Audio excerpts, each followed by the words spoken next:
al Departament de Seguretat Alimentària el que fem són controls als establiments alimentaris i també dels aliments que es comercialitzen a Barcelona, a la ciutat de Barcelona. Dintre d'aquests aliments trobem aliments que s'estan elaborant en cànem o en derivats del cànem. Hi ha un dels components del cànem, que tothom coneix, que és el THC, que és el que ja regula i divideix quan una planta es podrà utilitzar per a ús alimentari o ús industrial i quina es considerarà droga. I aquest és el nivell del 0,3 del THC. En el moment en què el supera, és una droga ja tota la planta. En el moment en què la llavor ha estat seleccionada i té un contingut de THC menor, aquesta planta es pot utilitzar per a usos industrials, entre un d'ells el sector alimentari. Però no tota la planta es pot utilitzar. Llavors, només unes parts que estan regulades. Actualment estaríem parlant de què serien les llavors del cànem, de les quals podem fer un oli o una farina. I, últimament, també les fulles, però només per a fer infusions. I no podem portar cap part de la floració, que aquesta és la que ja té productes amb substàncies actives. Les primeres campanyes de control d'aliments amb cannabinoids o del cànem les van fer l'any 2021 amb la Guàrdia Urbana, una campanya que es va organitzar, que van visitar més d'uns 40 establiments a tota la ciutat. Aquí el que trobàvem bàsicament eren aliments i begudes amb CBD, que és el cannabidiol, que era el producte estrella en aquell moment. Ara, les que hem fet tant l'any passat com les que hem fet aquest any, gairebé no trobem productes amb CBD, en canvi trobem aliments amb altres cannabinoids. Bàsicament trobem el HHC, el THCP i d'altres que han sorgit fa els últims anys. I aquests són els que s'han donat problemes, a més, amb les intoxicacions.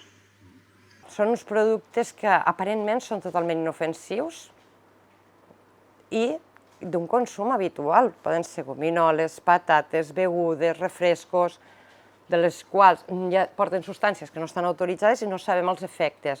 La gent els pot consumir d'una manera rutinària. Una gominola, qui no n'ha menjat de gominoles? Però clar, els efectes que tenen els desconeixen.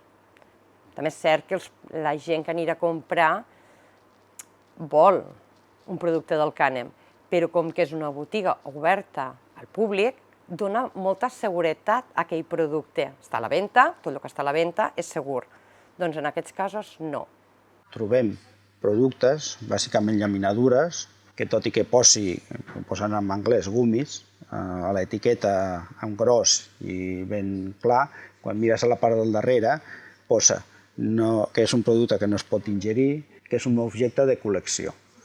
Per molt que digui que és un objecte de col·lecció, si davant posa que és una gumi, o sigui, una gominola, que és un aliment, té aparença d'aliment, textura i tot igual que un aliment, que la gominola que pots comprar a qualsevol botiga, per nosaltres és una gominola. Els tipus d'establiments on es venen aquests productes no són pròpiament establiments alimentaris, per tant, no estan sotmesos a controls de manera regular. Quan tenim coneixement d'aquests casos, necessitem que ens doneu la màxima informació possible.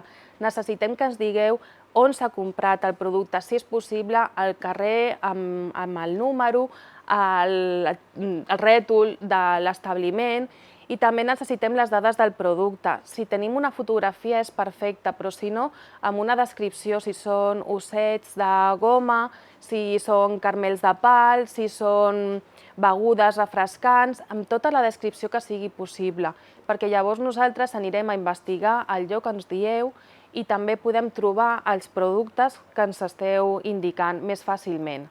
Si nosaltres actuem i retirem aquell aliment de tot el mercat, doncs estem aconseguint que molta gent no li passi res. I és molt efectiu. L'última vegada que vam veure un producte i vam actuar, es va retirar de moltes botigues de Barcelona, als distribuïdors i a nivell europeu. És una actuació molt efectiva i molt preventiva.